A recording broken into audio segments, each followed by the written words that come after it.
What happens when a late-night host decides to throw out the script and go completely off the rails during a live television interview? The heart of controversy. Tonight, we're diving into one of the most uncomfortable moments in recent television history, where Seth Meyers completely blindsided his guest in ways that left viewers at home watching through their fingers. This wasn't your typical softball celebrity interview. This was a masterclass in how quickly things can spiral out of control when someone refuses to play by the rules. Make sure to subscribe and drop a comment below, because this story gets wild. Fast. The Late Night with Seth Meyers studio buzzes with its usual energy as the cameras roll live across the nation. Seth adjusts his tie and flashes that familiar grin toward camera one. But tonight there's something different in his eyes, something sharper than usual. His guest, Meghan Markle, has just settled into the interview chair, her posture perfect, her smile polished to magazine cover perfection. "So Meghan," Seth begins, his voice carrying that conversational tone that has made him a household name. "I have to ask you about something that's been making headlines recently.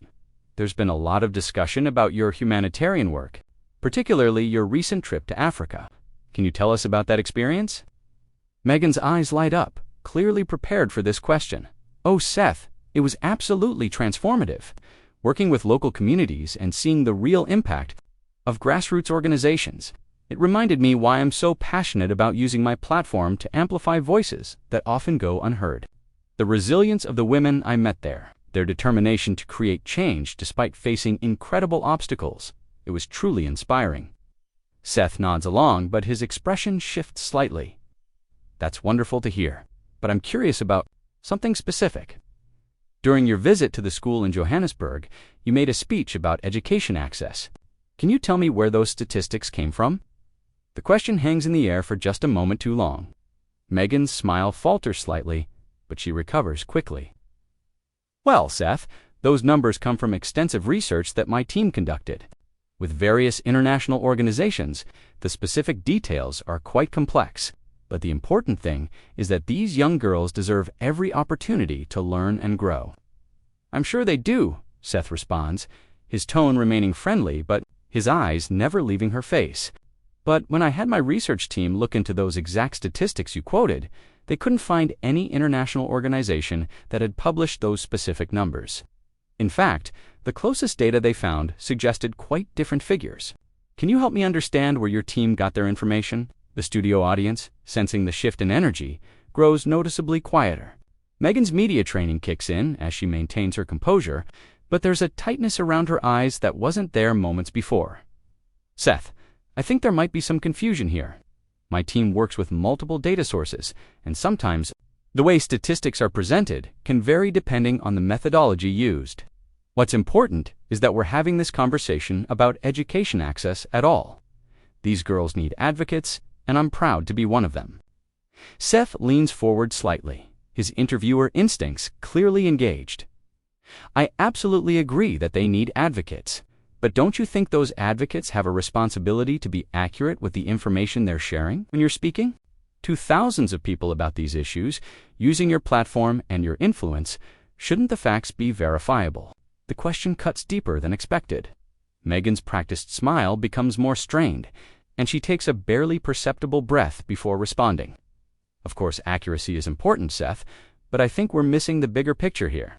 Whether the literacy rate is 60% or 65%, the fact remains that too many young girls around the world are being denied educational opportunities. That's the real story. But you didn't say 60 or 65%, Seth counters, his voice still conversational, but now carrying an edge that makes the audience shift uncomfortably in their seats. "You said 42%, and when my team checked with UNESCO, UNICEF, and the World Bank, none of them had data supporting that figure for the region you were discussing. In fact, their most recent data suggests the rate is actually much higher than what you claimed." The silence that follows is deafening. Meghan's face cycles through several micro-expressions: surprise, confusion, something that might be anger. Before settling on what appears to be hurt, her voice, when she finally speaks, carries a slight tremor that she can't quite hide. "Seth, I'm not sure why you're choosing to attack my humanitarian work on live television. I've dedicated significant time and resources to these causes because I genuinely care about making a difference. If there's been some miscommunication about specific statistics, that's something my team can certainly address. But to question my commitment to these issues, to suggest that I'm somehow being dishonest about work that means everything to me, that feels unnecessarily cruel, the accusation of cruelty hangs in the air like a challenge. Seth's expression doesn't change, but something in his posture suggests he's just getting started. The studio audience remains unusually quiet, sensing they're witnessing something far more intense than the typical late-night celebrity chat. I'm not questioning your commitment, Meghan. I'm questioning your preparation. And frankly, I'm questioning whether someone in your position should be making public statements about complex international issues without doing the homework first. Your words carry weight. People listen to you. Doesn't that come with some responsibility? Meghan's composure begins to crack in ways that the cameras capture in unforgiving detail. Her hands, which had been gracefully folded in her lap, now grip the armrest of her chair. Her breathing becomes slightly more visible, and when she speaks, there's a defensiveness that wasn't there before. Seth, I've spent years working on these issues. I've traveled to these places, I've met with experts, I've seen the challenges firsthand. If you want to sit here and nitpick statistics rather than focus on the real problems these communities are facing, that says more about your priorities than mine. My priority, Seth responds without missing a beat, is making sure that when someone with your platform speaks about these issues, they're giving people accurate information. Because when you get the facts wrong, it doesn't just affect your credibility, it affects the credibility of the entire cause you're claiming to support. The tension in the studio is now palpable. Even the camera operators seem to sense they're capturing something extraordinary, something that will be replayed and analyzed for days to come. Meghan's face has gone slightly pale, and her voice, when she responds, carries a note of genuine distress. I can't believe we're having this conversation. I came here tonight to talk about important work that's making a real difference in people's lives. And instead, you're trying to humiliate me on national television over what amounts to a footnote in a speech. Seth's response comes without hesitation, his tone still measured, but now carrying an unmistakable bite. If getting the facts right is just a footnote to you, then maybe that's the problem. The words hit like a physical blow. Meghan's eyes widen, and for a moment, the mask of royal composure slips completely. Her mouth opens slightly, then closes, as if she's searching for words that simply won't come. The studio audience remains frozen, collectively holding their breath as they witness this collision between celebrity, privilege, and journalistic accountability. That's incredibly unfair. Meghan finally manages her voice, now noticeably shaky. You're twisting my words and making this about something it's not. I've never claimed to be a statistician or a researcher. I'm someone who cares deeply about these issues and tries to use my platform to help. Seth doesn't let up. But caring isn't enough when you're speaking to millions of people, is it? When you stood in front of that school and quoted those numbers, you weren't just sharing your feelings, you were presenting what you claimed were facts. And when those facts turn out to be wrong, what does that do to your credibility the next time you want to advocate for something important? The question hangs in the air, and Meghan's response reveals just how rattled she's become. You know what, Seth? Maybe we should talk about credibility. Maybe we should talk about how you're treating a guest on your show. Is this really the kind of journalism you want to be known for? Ambushing people who are trying to do good in the world. Ambushing.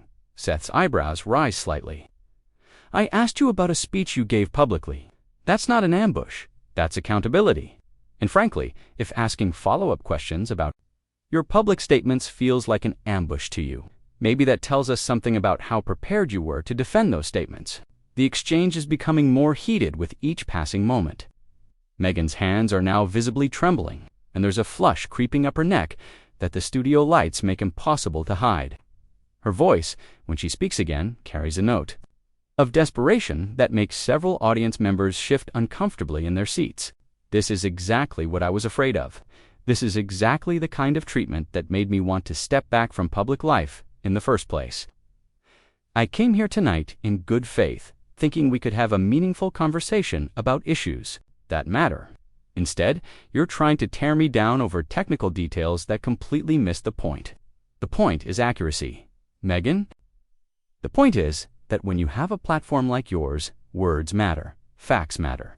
And when you get them wrong, it doesn't just affect you. It affects every organization trying to do legitimate work in these areas. So now you're questioning the legitimacy of my work. Meghan's voice rises slightly, the royal training finally cracking under pressure. I'm suggesting that credibility is earned through consistency and accuracy. And right now, we're not just talking about one statistic, we're talking about a pattern. Should we discuss your speech at the Women's Empowerment Conference where you claimed to have personally funded scholarships for 30 young women? Because when reporters tried to verify that claim, they couldn't find any record of those scholarships existing.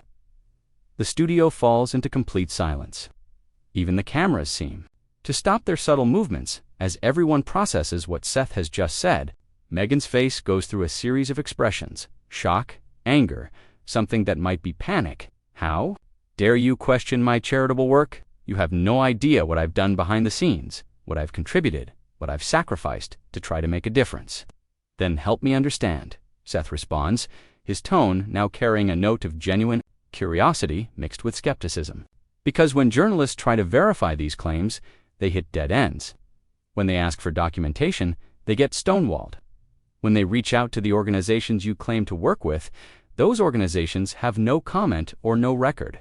So help me understand how I'm supposed to take your word for it when the evidence doesn't seem to exist.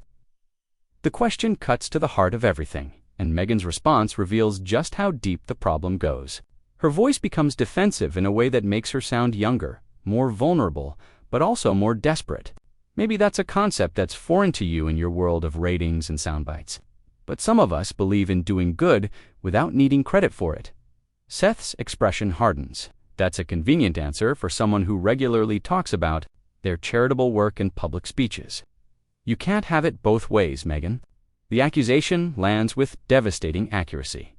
Meghan's composure, which had been hanging by a thread, finally snaps completely. Tears begin to form in her eyes, and her voice breaks as she responds. You're being incredibly cruel right now. You're taking someone who's trying to do good in the world and tearing them down for your entertainment. Is this really who you want to be? The emotional appeal might have worked in a different setting, but Seth shows no signs of backing down. I want to be known as someone who asks the questions that need to be asked. Someone who doesn't give celebrities a free pass just because they claim to be doing good work. If that makes me cruel in your eyes, I can live with that. Can you live with destroying someone's reputation based on incomplete information? Meghan shoots back, her tears now flowing freely. Can you live with the fact that you're potentially damaging important causes just to score points in an interview? I'm not destroying anything, Seth responds calmly. I'm asking you to defend claims you've made publicly. If those claims can't be defended, if those causes are damaged by scrutiny, then maybe the problem isn't with the questions. Maybe the problem is with the answers. The studio audience watches in stunned silence as one of the most high-profile figures in the world breaks down on live television. Meghan's tears have created visible streaks in her makeup, and her attempts to maintain dignity are becoming increasingly desperate. This is a nightmare, she whispers, more to herself than to Seth or the audience. This is exactly what I was trying to avoid. This is exactly why I stepped away from everything. Because no matter what you do, no matter how hard you try to help, someone will always be there to tear you down. Seth's response is measured but unflinching. Maybe the problem isn't that people are trying to tear you down. Maybe the problem is that you're building yourself up on foundations that can't support the weight of scrutiny. The metaphor hits home with devastating effectiveness. Meghan's face crumples, and for a moment, she looks not like a polished public figure, but like someone who's been caught in a lie that's spiraled far beyond their control. The cameras capture every detail of her distress, every tear, every tremor. In her voice, as she struggles to respond, I can't do this anymore, she finally says, her voice barely above a whisper. I can't defend myself against accusations that seem designed to make me look like a fraud no matter what I say. The admission hangs in the studio air like smoke from a fire that's burned everything in its path. Seth leans back slightly, his expression shifting from confrontational to something that might almost be sympathetic. But his journalistic instincts keep him from letting the moment pass without one final push. Then don't defend against accusations, he says quietly. Just tell the truth.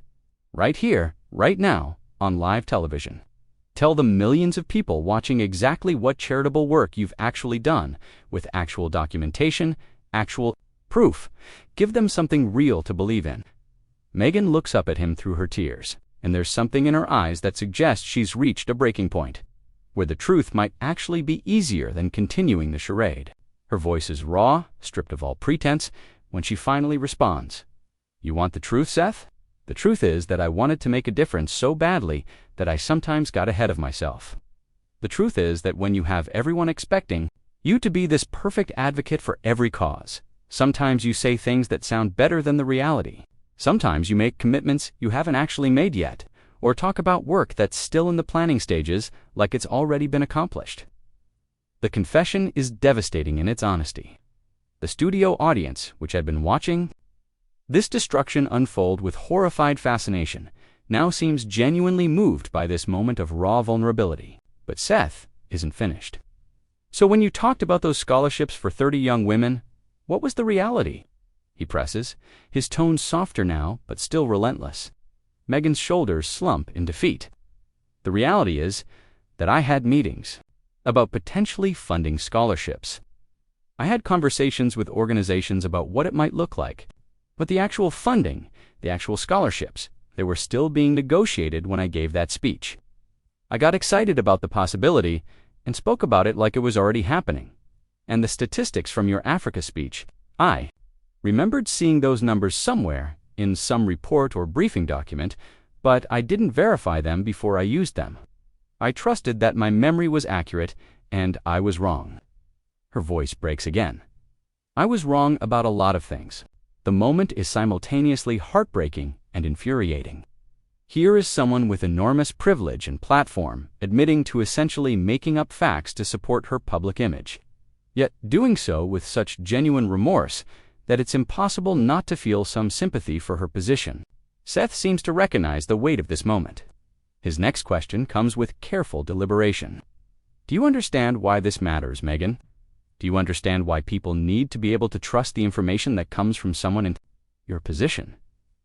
"I do now," she whispers. "I understand that every word carries weight, that every claim needs to be verified, that people are counting on me to be accurate. I understand that I've let people down, not just the audience here tonight, but everyone who believed in the work I claim to be doing. So what happens now?" Seth asks. "How do you rebuild trust that's been broken this badly?" Meghan takes a shuddering breath, wiping at her eyes with the back of her hand in a gesture that's more human than anything she's done all evening. "I don't know if I can. I don't know if I should even try. Maybe I've done enough damage to these causes that the best thing I can do is step away completely and let people who actually know what they're doing take over." Or maybe, Seth suggests, his tone becoming more constructive for the first time all evening, "you could start by acknowledging your mistakes publicly, correcting the record on every false claim you've made, and then proving through actions, rather than words, that you're serious about making a difference." The suggestion seems to give Meghan a small spark of hope. "You think people would give me that chance? After tonight, after everything that's been exposed, you think there's a path back from this?" Seth considers the question carefully. "I think people are more forgiving of honest mistakes than they are of continued deception. But it would require you to be completely transparent going forward. No more exaggerated claims. No more speaking about work before it's actually been completed. No more hoping that good intentions will cover for sloppy facts." "That sounds terrifying," Meghan admits with a laugh that's half sob. "Being that accountable for everything. Being that careful with every word." "Welcome to what actual advocates deal with every single day," Seth responds. "The people doing real work in these communities don't have the luxury of getting the facts wrong. Their credibility is all they have, and they guard it carefully because they know that one mistake can undermine years of progress." The comparison is brutal in its accuracy, and Meghan seems to finally understand the full scope of what she's been doing wrong. "I've been playing at activism while they've been living it. That's probably the most honest thing you've said all night," Seth acknowledges. "The question is whether you're willing to stop playing and start actually doing the work." Meghan looks directly into the camera for the first time since the interview began. Her face streaked with tears, but her expression more genuine than it's been all evening. "I owe everyone an apology. I owe the organizations I claim to work with an apology. I owe the communities I claim to serve an apology. And I owe all of you watching tonight an apology for not being the advocate I claim to be. The studio remains completely silent as she continues. I don't know if I can earn back your trust, but I want to try. I want to start over, do the actual work, learn from people who've been doing this longer and better than I have. I want to prove that tonight wasn't just about getting caught, but about finally understanding what real advocacy requires. Seth nods slowly. That's a start, but words are easy, Meghan. We've established tonight that you're very good with words. The hard part is going to be backing them up with consistent, verifiable action. I know, she says simply. I know that. I have years of work ahead of me to prove that this moment mattered, that I learned something from being called out like this. It's going to be humbling and difficult and probably embarrassing at times. Good, Seth responds bluntly, because the work you claim to be doing is humbling and difficult and embarrassing. If you're not willing to experience those feelings, then you're not ready to do the work. The interview winds down with Meghan looking exhausted, but somehow more authentic than she's appeared in years of public appearances. The tears have stopped, but the damage to her carefully constructed image is complete and irreversible. As the cameras prepare to cut away, Seth delivers one final observation. I hope everyone watching tonight understands that this wasn't about destroying someone for entertainment. This was about holding public figures accountable for the claims they make and the influence they wield. When someone has a platform like Meghan's, scrutiny isn't cruelty, it's necessity. Meghan nods in agreement, looking like someone who's just survived a car accident, shaken but somehow grateful to be alive. Thank you for asking the hard questions, Seth. I needed someone to ask them, even if I didn't want to answer them. The interview ends with both host and guest looking drained by the intensity of what they've just experienced. The studio audience erupts in applause, though it's unclear whether they're clapping for the journalism, the accountability, or simply the raw human drama they've just witnessed. What started as a routine celebrity interview became a masterclass in how quickly things can unravel when preparation meets scrutiny, when polished talking points collide with actual facts, and when someone finally decides to ask the questions that everyone's been thinking, but nobody's been brave enough to voice. Make sure to subscribe for more stories like this one, and drop a comment below. What do you think was the most shocking moment from this interview? Was Seth too harsh? Or was this exactly the kind of accountability we need to see more of in celebrity culture? Let me know your thoughts.